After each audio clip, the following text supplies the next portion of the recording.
So today I'm gonna head out to the river and go looking for the track and sign of animals. No idea what I'm gonna find. Sometimes it's super rich, bobcat, cougar, coyote, all stuff like that. And other times it's just deer and rabbits. You never know. So let's see what we find. We've got a nice animal trail crossing our path here. And this is another really common animal that all of you will be familiar with, but you may not have seen their tracks before. What we're seeing here is 4 different tracks from the same animal. So this is all 4 feet of one animal that was moving fairly quickly, and it moved from here to here to here to here. When you can start to visualize the movement of the animal just based on the tracks that it's making, that will really help you ID what animal left those tracks. So we can imagine this animal jumping or hopping from spot to spot. All 4 of its feet can fit here. Right, so we've got a pretty small animal. So this is a rabbit, a cottontail. And for these tracks, we're getting the front foot, and then the 2 hinds. So their front feet actually land first, front, and then the hinds come down, and this is where they really spring or push off of to get to the next set of tracks. So anytime you see this shape, some people describe it as a 7, like that. It's a good chance you're looking at some cottontail tracks. Okay, we've got our tracks here. We're in this mud puddle right near the car. Always a good spot to check anywhere you see a mud puddle. And I'm looking at this track here specifically. And this is from a really common bird that you'll get all over the United States. A biggish bird that spends a good amount of time on the ground. This is an American robin.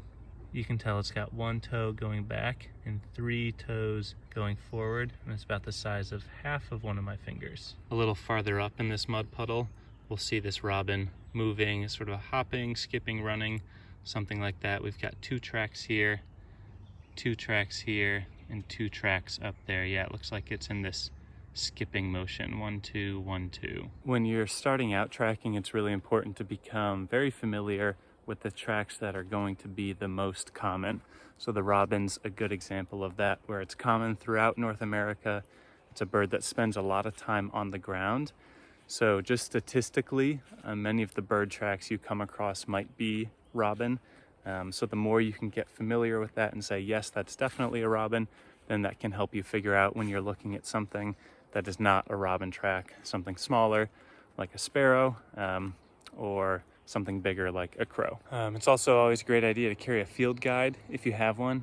If you don't have one, that's okay. You can always take some pictures and look up some examples at home. I'll show you this one here so you can get a better idea of what a perfect robin track might look like, with the 1 toe pointing backwards, the other 3 toes pointing forward, and these 2 toes on the side tend to peel out in this banana peel type fashion. Okay, here's my next find, the base of this large tree, and what we are looking at is the remains of an egg. It looks to be mostly white. I think this discoloration rather, these spots are just from the deterioration of the egg and maybe some dirt rather than the color of the egg itself. This time of year in May in Washington, birding is really interesting because all the birds are making their nests and singing, and other birds are coming in to eat their eggs. So I'm not sure what happened with this one, but because of that white color and size, I'm guessing it's something in the pigeon or dove family. And right next to that egg, we've got the remains of an owl pellet. This is a bone, maybe a little femur, something like that. There's a couple other bones tucked in there. This owl pellet could certainly be years old. It looks like this is actually, those are all feathers in there. So this owl was dining on some sort of bird. Maybe we can see if this bone is hollow. Bird feather bones will be hollow. Take a look at that, hollow bone. Most people have a memory of dissecting owl pellets in school at some point. Owls aren't the only birds that make pellets. All sorts of birds do. Eagles, hawks, falcons, and even birds like gray blue herons or seagulls or cormorants. Any bird that's eating something that it cannot digest. So often those bones and feathers, a lot of birds that eat animals whole will then regurgitate a pellet. And owl pellets are often what people think of the most because the acids in their stomach are incredibly weak. So owls do not digest the bones. Along with eating the animals whole, little mice and other rodents, they eat them whole, so all the bones go inside, but their stomach acids are so weak that all those bones come back up. Versus with an animal like a red-tailed hawk, it'll have stronger stomach acids and it will actually dissolve a lot of those bones. So the pellet that a hawk makes will not have the entire skeleton like an owl would. Okay, this is a great track for you guys. If you've seen some of the other videos, you should recognize this as a domestic dog. And most people would recognize this anyway. You can see the 1, 2, 3, 4 toes with these big claws, the triangular pad there, just like that where the dog was stepping down. And we can differentiate this from a coyote. This one particularly, just based on size, it's significantly too big. A coyote track would be maybe just that size there. So this domestic dog track we're looking at is at least twice the size, and the really thick claws are another good indicator. Something that might be new knowledge is that dogs actually have 5 toes on their front feet. So if you look closely on this track, you'll see another nail mark. It's right there, and if you check your dog at home and you just move up their wrist a little bit, you'll see that 5th toe hanging on there on the inside. So based on all of this, we can tell that this is a front left track on this dog. It's only the front feet that have this little toe nub on the inside, and it sits like our thumb does. So that this toe here is just like the thumb on the human hand sitting inside, so front left on this track. Dog tracks are another example of something that's really common, that's important to know really well, because there's a million kinds of dogs out there, and they can look so many different ways depending on whether the track is old or fresh, or whether it's been rained on, or the dog was just moving in some funny way. So it's important to be really familiar with those so that you can identify a wild dog, like a coyote or a wolf, when you see one. Here's another pretty common track that most of you will be familiar with. This one looks much different from the dog in that instead of having 1, 2, 3, 4 toes in a shape like that, it's just got these 2 big ones there. So you all should recognize this as a hoofed mammal, and here in Washington this is going to be the mule deer. So we've got one track there, we've got another one right here and here, and then that animal continues on that way. So I'm walking along the river here, and what I'm looking for is I'm kind of following the fresh soft mud at the edge of these little ponds formed from the river.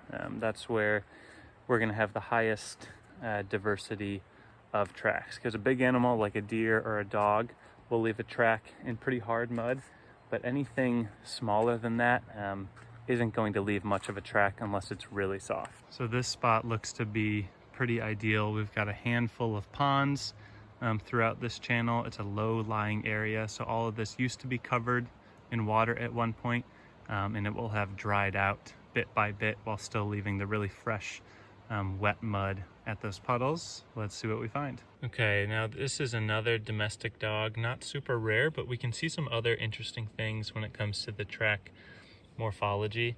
This track is pointing that way. We've got 1, 2, 3, 4 toes with its pad, and if you remember from earlier, you might be able to spot that 5th toe, that inside thumb. So this is the left front of the dog with that one there. But if we look down, we've actually got another impression right here, and this is what we call the carpal pad. So if you've got a dog at home, along with looking for that extra toe there that they don't really use anymore, look a little farther up the leg and notice that carpal pad. It's another example of something that only happens or that you only see on the front foot of a dog. Here we've got a sign from an animal rather than a track that I imagine most people will be familiar with.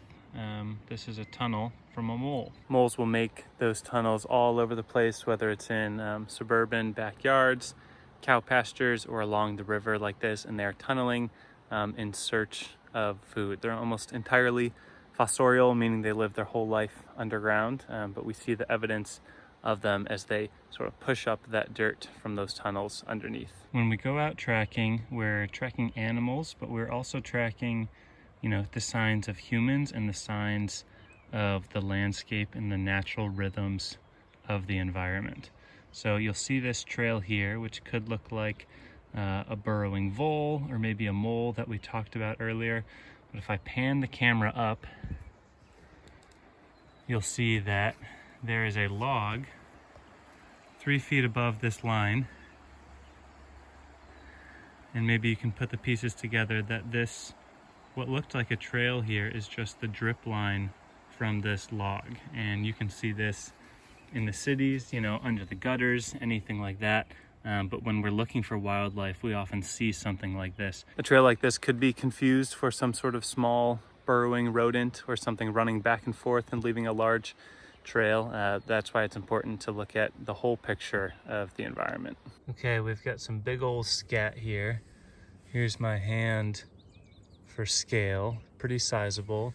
The first thing that I think about with a scat is, you know, what's the overall shape or form? Is this coming out in a tube, like a dog or a cat might, or is this coming out in pellets? And that the pellets might be from, you know, more of a rodent or a rabbit or an ungulate. And in this case, we have the tube.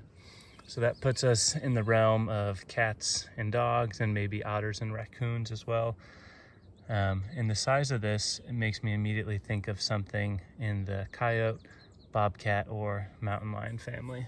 And we'll rule out mountain lion pretty quickly just because of the context sort of on this river bar here. And it's a fairly open area. It's not necessarily a road, but this is a really well-traveled corridor. And the mountain lion scats that I'm familiar with, and that as I've, you know, learned and been taught, that they are often secretive and off the beaten path, whereas coyotes and bobcats love to scent mark and scat in areas that are well traveled so that they can communicate with the other animals around them. There's a couple things you can look for to differentiate coyote scat and bobcat scat, and something that you can look for right away is the diet of the animal. If there's any plant matter in the scat, then that will not be a bobcat. Bobcats are obligate carnivores. They only eat meat. So if you see something with a varied diet, seeds, grasses, fruits, that sort of thing, then you're going to be looking at a coyote rather than a bobcat.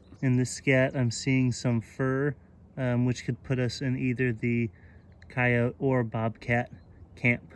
So this one will stay a mystery for us. The things that I usually use to differentiate between cat and dog scats are the shape. So if it's twisted and sort of ropey and pointy, then that leads us to a dog. And if it's more chunky and blocky segments, then that can be a cat. But I would guess coyote on this one. But again, it's really old and there can be so much variation in their scats that it's okay to just say, you know, it could be either. We've got 2 sets of trails from the Canada Goose here, and I did a video on these last week, so you all can check that out if you want. Okay, here we have some coyote tracks. They are not super clear, and we're actually getting 2 tracks registering on top of each other. So what happened is that the animal came in with its front foot, picked it up and left, and then that hind foot came in and stepped on top. So we're not going to get a very clear impression of 1, 2, 3, 4 toes like we would like for a dog track. What really sticks out to me here is the claws. It's these tiny little pin pricks of claws. And if you missed the coyote versus dog video, definitely check that out for a deeper dive. But just these tiny little pin pricks alone is almost enough to put this in the coyote camp rather than the domestic dog. Some other features I'm looking at, this is a different one on the same trail, is the tightness of the track. This whole track is a pretty neat oval versus most domestic dog tracks like we've seen in this video are circular, and those toes are spread so wide on the domestic dog, versus this coyote is a nice tight streamlined form for the runners that they are. Here we've got another example of those mole tunnels that we were looking at earlier, crisscrossing this stream bed, and I'm pointing out this one because it's actually got a hole here at the end.